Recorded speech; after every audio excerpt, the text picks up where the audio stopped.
네, 안녕하세요. 4월 25일 목요일 KB 리서치 모닝 미팅 시작하겠습니다. 먼저 전일 마감 시황입니다. 임정은 연구원입니다.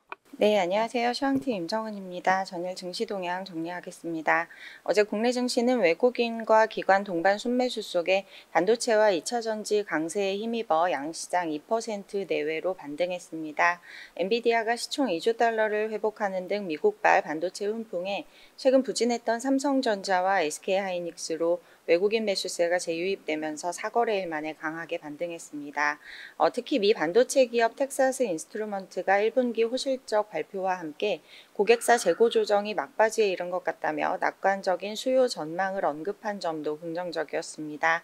이와 더불어 실적 부진에도 신모델 출시 기대감이 부각되면서 테슬라가 시간 외에서 급등한 영향에 2차 전지주가 동반 강세를 보인 반면 단기 급등 부담에 은행주와 보험주는 차익 실현 매물이 출회됐습니다.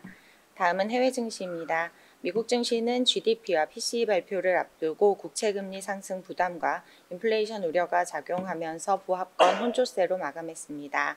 3월 내구재 수준은 전월 대비 큰 폭으로 개선됐고 1분기 GDP가 연율 2.5%로 전망됨에 따라 강한 성장에 따른 인하 지연 경계감이 증시의 부담으로 작용했습니다. 엔비디아 하락에도 텍사스 인스트루먼트 등 강세에 힘입어 반도체 지수는 1%대 상승했고 테슬라는 전일 시간 외에 이어 정규장에서도 12%대 급등했습니다. 보잉은 양호한 실적에도 항공기 매출이 급감하면서 2%대 하락했습니다. 중국 증시는 저가 매수세가 유입되면서 4거래일 만에 상승했고 유럽 증시는 일부 은행들의 실적 부진 영향에 대체로 하락 마감했습니다. 관전 포인트입니다. 미국 GDP와 PCE 지표를 앞두고 결과에 따른 고금리 장기화 가능성에 대비하는 모습이 나타났습니다. 시장은 마이크로소프트와 알파벳 등 실적 결과에도 집중하고 있습니다. 장 마감 후 메타는 예상치를 웃도는 1분기 매출과 주당 순이익을 발표했으나 가이던스 실망감에 시간 외에서 16%대 급락했습니다.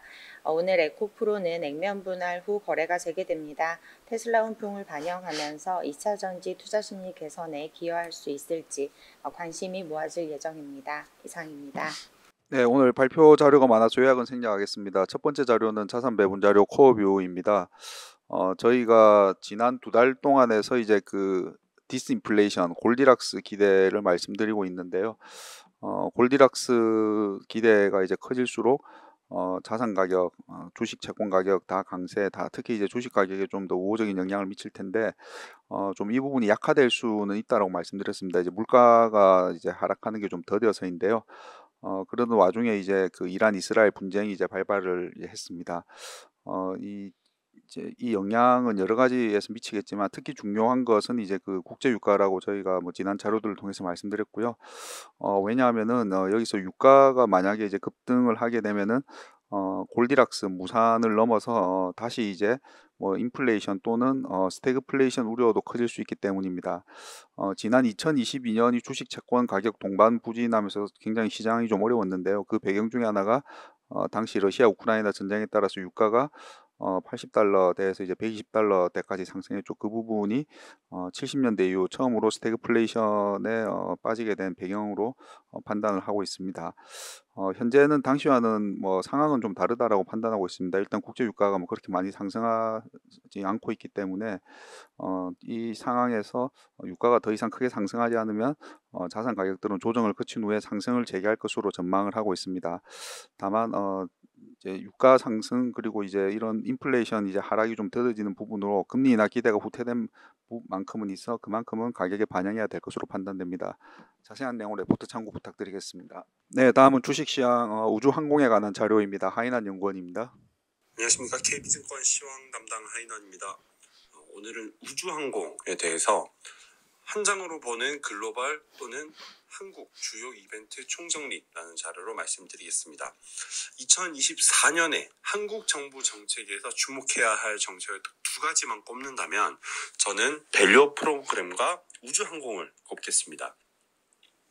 하나가 아닌 두 개를 제시하는 이유는 각각을 담당하는 부서들이 전혀 다르기 때문입니다. 그래서 밸류 프로그램에 대해서는 계속해서 말씀을 드리고 있고요. 오늘 자료는 우주항공에 대해서 말씀드리겠습니다. 우주항공, 특히 올해부터 주목해야 하는 이벤트들을 세 가지 관점에서 나눠봤는데요. 첫 번째는 글로벌 관점에서의 우주항공 사업 추진 일정입니다. 6월 2일 이후부터 기대할 수 있는 것이 세 가지가 있고, 첫 번째는 아마존의 위성 발사 2024년 6월쯤 예정이 되어 있습니다. 그리고 두 번째는 스페이스X의 폴라리스턴이라는 프로젝트인데 이 또한 2024년 여름쯤 계획되어 있고요. 마지막으로 세 번째는 아마존의 위성 인터넷 베타 서비스 시작인데 올해 말 정도로 예정이 되어 있습니다. 두 번째로 말씀드릴 내용은 한국 정부의 우주항공 사업 추진 일정입니다. 우주항공청 특별법이 1월에 통과됐었는데 그 전후로 해서 우주항공과 관련된 정책들이 다수 발표가 됐었습니다. 그리고 이제 5월 말 6월에 특히 주목해 볼 필요가 있는데 그 이유는 우주항공청이 설립될 예정이고요. 마침 또 그 시기를 맞춰서 정부에서 우주항공 관련된 정책들을 예고하고 있기 때문입니다. 올해 상반기 중에 우주기술 로드맵 3.0 그리고 제3차 우주산업화 전략 그리고 마지막으로 소부장 핵심 기술의 우주기술을 포함하는 그런 방안이 발표될 예정이라고 언급을 했고요. 통상 상반기라고 언급한다면은 주목해야 할 시기는 6월 전후가 되겠습니다. 마지막으로 세 번째는 하반기 때 우주항공 관련된 기업들의 IPO도 다수 예정이 되어 있습니다. 이런 점도 참고해 보시면 좋을 것 같고요. 이런 자세한 내용들은 2페이지의 그림 1번에 제가 이렇게 총정리를 해뒀기 때문에 이런 도표를 참고해 주시면 좋을 것 같습니다. 이상입니다. 네, 다음은 가상자산에 관한 내용입니다. CBDC 업데이트이고요. 김지원 연구원입니다. 네, 안녕하세요. 가상자산 담당 김지원입니다. CBDC 관련된 내용들을 좀 정리한 자료를 작성했습니다. 지난 3월 27일에 이제 국제 결제망인 스위프트가 중앙은행의 디지털 화폐 플랫폼을 2년 내에 출범할 것이라고 발표를 했습니다. 이제 스위프트는 국제은행 간 통신협회로 200개 이상의 국가 및 지역에서 전 세계 1만 1000여 개 은행을 연결하는 지급 결제망으로 약 40년 동안 전 세계의 국제 송금을 담당해 왔습니다. 이러한 스위프트 시스템이 현재 국가 간 자금 이동의 핵심이라고 할 수가 있는데요. 가상자산의 활성화와 주요국의 CBDC 개발로 인해서 스위프트 체제가 위협받기도 했었습니다.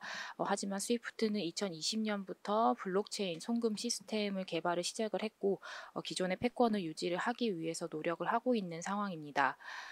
이번에 발표한 플랫폼은 현재 스위프트가 운영을 하고 있는 금융거래 전산망을 토대로 기존 화폐처럼 CBDC 간의 거래 플랫폼을 구축을 하겠다는 겁니다. 협회는 최근 이제 6개월에 걸쳐서 플랫폼 테스트를 진행을 했고 그 결과 기존 은행들이 새 플랫폼에서도 기존 인프라를 사용할 수 있음을 확인했다고 발표를 했습니다. 앞서서 2020년부터 이제 스위프트가 본격적으로 블록체인 송금 시스템을 개발했다고 말씀을 드렸는데 두 번의 샌드박스 테스트를 진행을 했습니다. 첫 번째는 이제 서로 다른 블록체인 네트워크와 기존의 법정 화폐 간의 어떤 거래를 잘 할 수 있는 상호 운용성을 확인하는 테스트였고요. 이번에 그 완료된 두 번째 테스트는 이제 CBDC 그 플랫폼인 CBDC 커넥터 솔루션이라는 것에서 다수의 중앙은행과 대형은행이 직접을 참여하는 좀 테스트였고 기존의 어떤 화폐뿐만 아니라 넓은 의미에서의 디지털 토큰의 사용까지도 좀 성공적으로 시연을 한 상태입니다. 스위프트는 향후에 더욱 광범위한 신규 디지털 네트워크를 지원하도록 솔루션을 확장할 것이라고 밝히기도 했습니다. 이와 관련돼서 이제 주요국들의 CBDC 개발 동향도 좀 정리를 해봤는데요. 기존에는 이제 신흥국 중심으로 좀 개발이 이루어졌지만 최근에는 선진국들도 본격적으로 이제 진행을 하고 있는 상황입니다. 현재 전 세계 134개국에서 이미 이제 개발과 연구가 되고 있고 바하마나 이게 총 3개 국가에서는 이미 도입이 돼서 통용이 되고 있기도 합니다.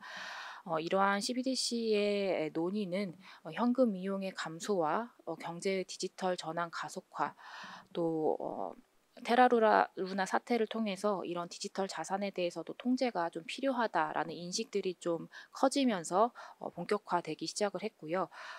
최근에 이제 미국이나 유럽 같은 선진국도 다양한 연구를 수행을 하면서 이전과 좀 다른 행보를 보이고 있는 상황입니다. 한국은행 역시 좀 적극적인 행보를 좀 보이고 있는 상황인데요.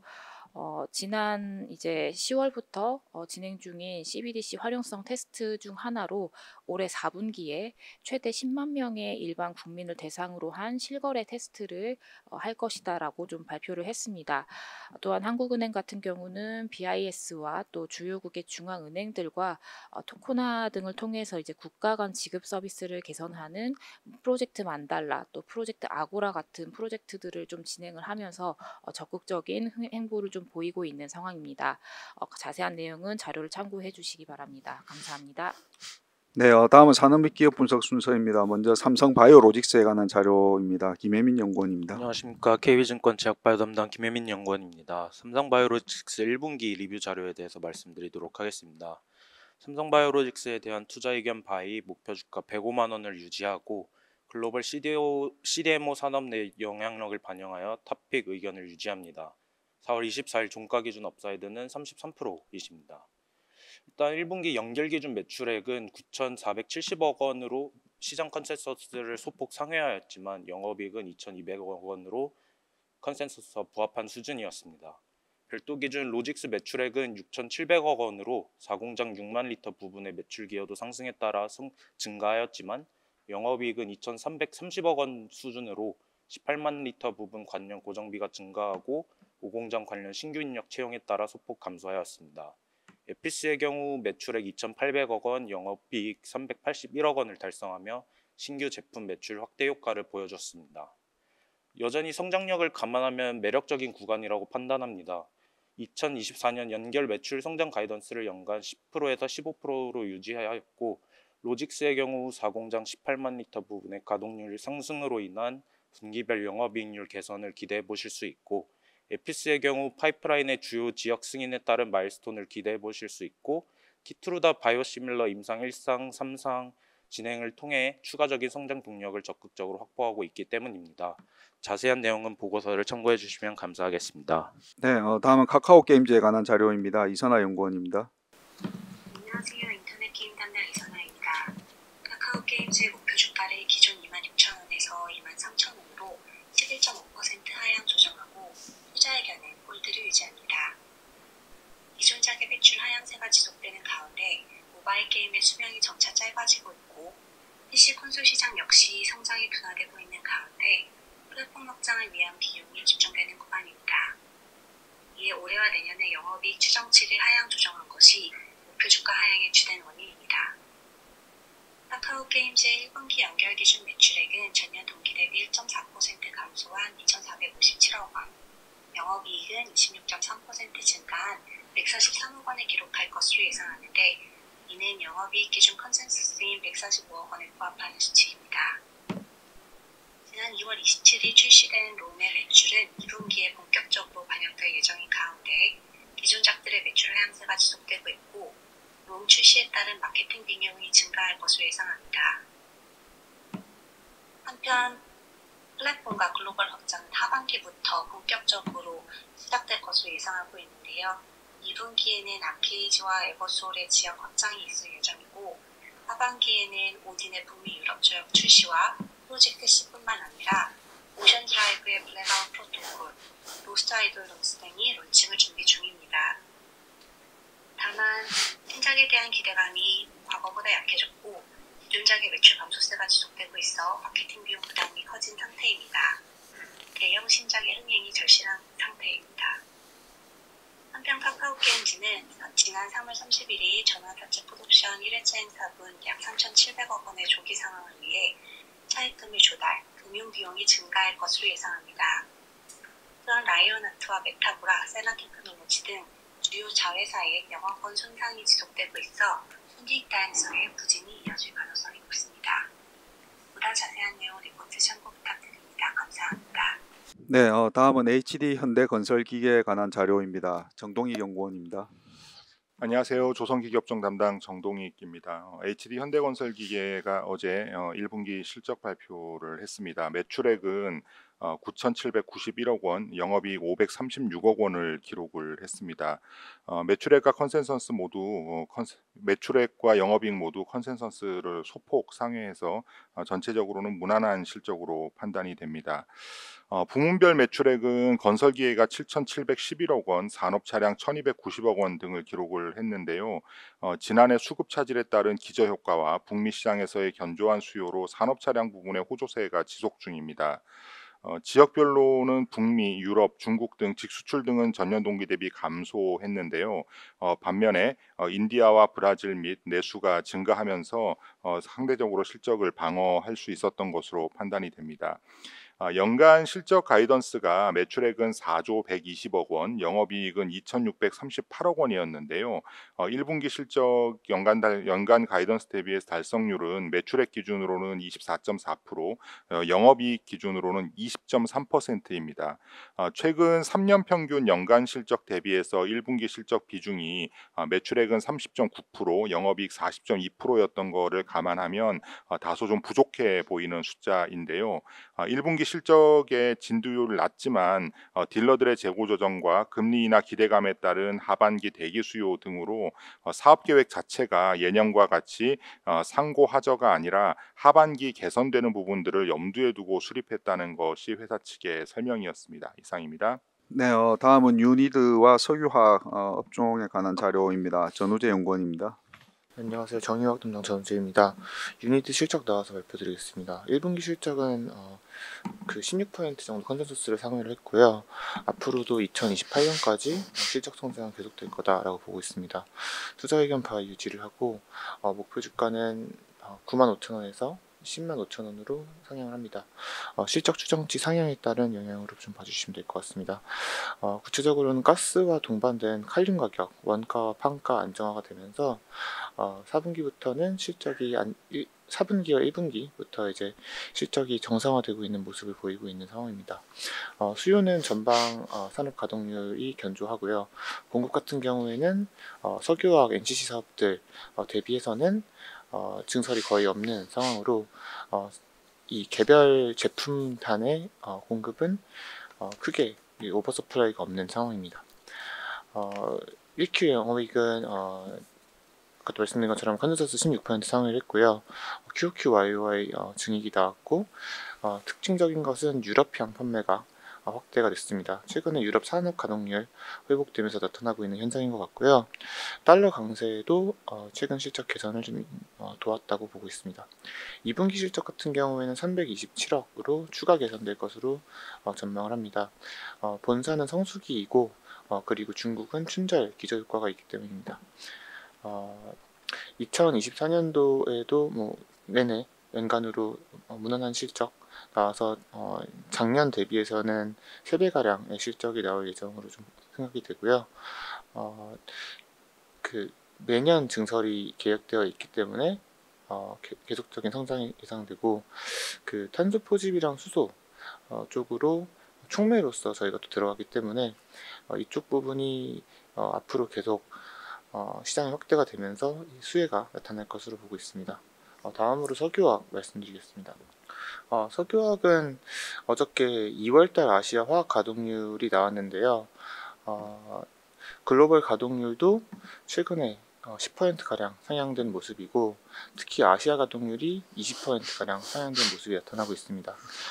글로벌 가동률이 우선 상승한 이유는 거시 지표인 미국 소비자 신뢰지수나 중국 제조업 PMI와 함께 반등하는 모습을 보이고 있습니다. 그래서 좀 정상적인 반등이라고 좀 보고 있고요. 동남아시아 가동률이 동북아시아 가동률이 특히 상승한 이유는 최근에 자료에서 작성했다시피 알리나 테무, 쉬인 같은 중국의 초저가 소비재 판매가 아시아 범용 플라스틱의 수요를 이끌고 있는 것으로 판단이 됩니다. 가동률이 최근에 충분히 상승을 했는데도 불구하고 아직도 마진은 바닥에서 소폭 상승한 수준으로 좀 나타나고 있습니다. 이거는 2020년부터 23년까지 증설이 되게 많아서 이 가동률이 추가로 더 올라가야지만 그 마진이 올라가야 하는 것 같고요. 다만 현재 가동률은 20년 내 최고치까지 올라와 있는 상황이고 화학 주가는 지금 14년 최저치이기 때문에 장기적인 시점에서는 투자가 충분히 가능한 시점이 아닐까라고 기대를 하고 있습니다. 마지막으로 지금 4월달 들어서 과거 유럽이나 일본에서 지어졌던 노후화된 설비들이 폐쇄를 발표하기 시작을 했습니다. 이런 것도 장기적인 수급에서는 긍정적으로 작용할 것으로 생각합니다. 이상입니다. 네, 다음은 기가비스에 관한 자료입니다. 박주영 연구원입니다. 네, 안녕하십니까. 반도체 장비 애널리스트 박주영입니다. 기가비스 1분기 프리뷰 자료 작성해서 말씀드리겠습니다. 1분기 실적은 전년 대비 73% 하락한 88억 원, 영업이익은 전년 대비 90% 하락한 17억 원을 기록할 전망입니다. 원래는 작년 3분기에 바닥을 찍고 QOQ 회복이 예상됐던 것과 달리 올해 1분기에도 좀 부진할 전망입니다. 하지만 하반기에 주목할 부분이 세 가지나 있는데요. 첫 번째는 이제 유리기판 검사 장비에 대해서 올해 9월에 데모 장비 출함, 내년에 양산용 장비 공급이 시작될 전망입니다. 두 번째는 하반기에 유럽 신규 고객사 매출이 인식될 예정입니다. 신규 고객사의 신규 팹은 올해 말 양산 가동되며 이제 AMD MI300에 탑재될 패키지 기판이 생산될 전망입니다. 마지막으로 RDL 검사 장비를 이제 글로벌 IDM 요청으로 테스트 중인데요. 올해 연말 테스트 결과가 발표될 예정입니다. 기가비스는 현재 회로 선폭이 5x5 그 검사 장비를 납품을 하고 있지만 향후 2x2 검사 장비 시장이 개화 시 ASP가 상승할 전망입니다. 2x2 검사 장비 매출 인식이 본격화되는 2025년 기가비스 매출액은 1,006억 원, 그리고 영업이익은 전년 대비 28% 상승한 352억 원을 기록할 전망으로 사상 최대 실적이 예상됩니다. 이상입니다. 네, 다음은 부동산과 건설 업황에 관한 자료입니다. 장문준 연구원입니다. 건설 담당 장문준 연구원입니다. 2000년 일본 부동산이 2024년 우리에게 알려주는 것이라는 자료를 작성하였습니다. 최근 서울에서 언급되고 있는 강북권 대개조 사업이나 용산국제 업무지구 등의 사업들이 2000년 도쿄의 부동산 변화를 느끼게 해주는 부분이 있다고 판단하고 있습니다. 우리보다 먼저 고령화와 저성장이란 변수를 맞이했던 일본이 2000년을 기점으로 어떻게 부동산 개발을 바꾸고 왜 바뀌어야 했고 그런 변화가 우리에게 주는 시사점은 무엇인지 살펴보는 자료입니다. 말씀드린 바와 같이 2000년을 기점으로 일본 부동산 개발 정책은 균형에서 집중으로 그리고 외곽 신도시에서 민간이 주도하는 중심부 고밀 주거지로 변화하기 시작합니다. 이러한 변화 핵심은 고령화 저성장 시대에도 지속적인 유지가 가능한 지역을 어떻게 개발할 것인가 라고 보여지고요. 그 변화의 중심에는 민간 디벨로퍼가 있었습니다. 현재 한국은 일본의 2000년과 상당히 유사한 상황에 처해 있다라고 보여지고요. 그 이유는 고령화와 전통적 개발의 한계 때문입니다. 한국에서도 개발의 룰이 바뀌는 시기가 왔다라고 생각을 하고 있고요. 광운대 역세권 사업에 저희는 주목을 하고 있습니다. 이 사업을 추진하는 HDC 현대산업개발을 저희 최선호주로 말씀드리는 이유입니다. 자세한 내용은 리포트 참고 부탁드립니다. 네, 다음은 한글과 컴퓨터에 관한 자료입니다. 이수경 연구원입니다. 네, 안녕하세요. 스마켓 담당 이수경입니다. 한글과 컴퓨터에 대해서 투자 의견 파이 목표 주가 33,000원으로 커버리지를 게시를 합니다. 전일 종가 기준 12개월 선행 EV/EBITDA는 7.9배 수준이고 상승력은 33%의 수준입니다. 투자 포인트는 다음과 같습니다. 먼저 별도 기준 클라우드 및 AI 부문에 2023년부터 2026년까지 매출액 연평균 성장률을 91.8%로 전망합니다. 23년 클라우드 매출액 비중 10% 미만에서 향후 한컴의 전사 실적을 견인하는 핵심 사업 부문으로 자리 잡을 것으로 예상입니다. 두 번째 투자 포인트는 사업 구조 개편인데요. 24년은 새로운 비즈니스 부문의 본격적인 성장 외에도 대대적인 사업 구조 개편이 일어나면서 주가와 실적에 모두 긍정적으로 작용할 것으로 기대합니다. 언론 보도에 따르면 한컴 컨소시엄은 한컴 라이프케어 경영권 매각을 추진 중인데요.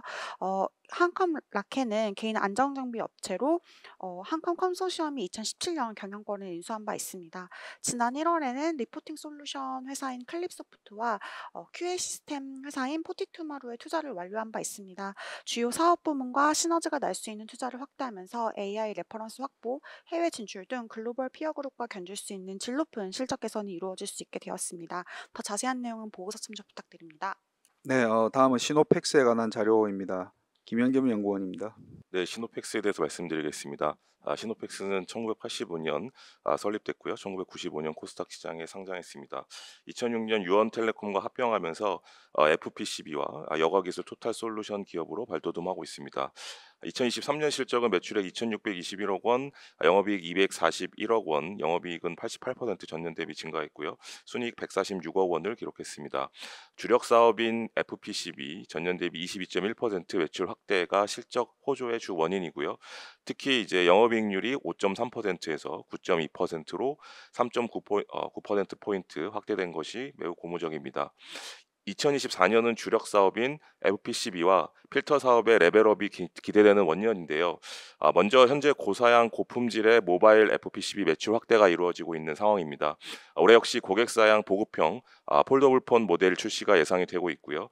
5G 스마트폰 비중 증가 그리고 웨어러블 및 XR 시장 성장에 따른 매출 상승이 기대가 됩니다. 두 번째로는 전장용 대형 스마트 FPCB 사업에 주목하셔야 되는데요. 전기차는 차량 경량화, 센서 일체형 배선의 중요성이 커지면서 전기차 배터리 연결 FPCB 시장이 급성장하고 있는 상황입니다. 베트남 공장의 캐파 증설 그리고 신규 공장을 완공을 했고요. 대형 스마트 FPCB 사업 준비가 완료가 되었습니다. 향후 관련 수주 소식은 성장 모멘텀으로 작용할 것으로 보입니다. 세 번째로는 신규 사업인 인공신장 사업의 본궤도에 오르는 것인데요. 현재 혈액 투석 제품이 전량 현재는 수입에 의존하고 있는 것이 국내 현실입니다. 시노팩스는 정부 국책과제 연구개발을 통해서 혈액 투석기의 식약처 품목 허가를 지난 3월에 획득을 완료를 했습니다. 현재 국내 말기 콩팥병 발생률은 세계 3위이고요. 혈액 투석 환자는 약 13.5만 명으로 추산이 됩니다. 국내 혈액 투석 관련 소모품 시장이 약 1.4조 원인데요. 시노팩스는 5년 내 국내 시장 30% 이상의 점유율을 목표를 하고 있습니다. 암과 치매보다 비용 부담이 더 큰 혈액 투석의 국산화에 성공할 경우에 관련 시장 다크호스가 될 전망입니다. 리스크 요인으로는 수주 산업 특성상 수주 불확실성이 있고요. 신규 시장 진입에 따른 비용 증가, 매출 단가 추이가 중요할 것으로 보입니다. 이상입니다. 네, 오늘 마지막 자료입니다. 해외 기업 ASML 홀딩스에 관한 자료이고요. 유중호 연구원입니다. 네, 안녕하세요. 해외 주식 담당 유중호입니다. ASM 홀딩에 저희는 단기 실적 성장은 제한적일 것으로 좀 예상하고 있지만 일단 장기적으로 좋게 보고 있는 이유가 내년까지 일단 점진적 매출 성장이 예상되는 부분이 있고요.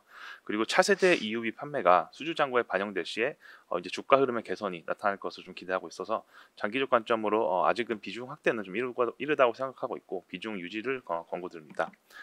ASML 주가 수준 상대적으로 지금 고평가 영역에 지금 접해 있는데요.